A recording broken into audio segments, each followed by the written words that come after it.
understand. Because sometimes, in a case like this, the land does not give up the truth all at once. Sometimes it gives back one piece at a time. To understand why the wash matters, you have to stop looking at it like an ordinary patch of desert.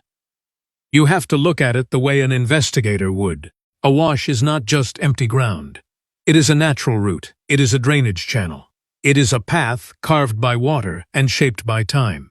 In Tucson and across the Southwest, washes cut through neighborhoods in a way that roads do not. They sit behind fences, run between homes, dip below street level, and connect areas that may look separate on a map. That is why the wash behind Nancy Guthrie's house has become so important to people following this case. A road is visible. A driveway is visible. A sidewalk may be visible from doorbell cameras, neighbors' security systems, passing cars, or streetlights. But the back of a property leading into a wash can be a different world. It can be dark. It can be uneven. It can be hidden by brush. It can allow movement outside the normal lines of surveillance.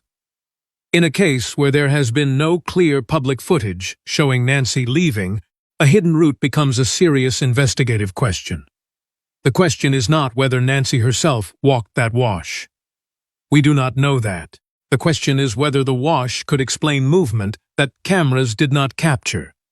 That is the key. Investigators in missing person cases do not only ask where someone ended up.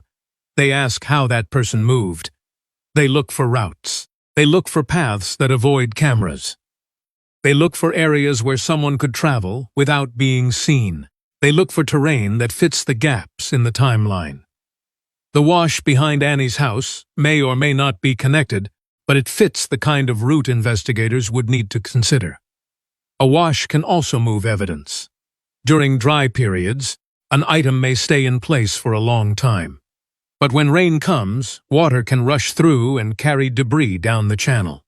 Clothing can move. Light objects can shift. Items can be buried under silt or exposed after water cuts through the surface. This makes washes difficult, but not useless.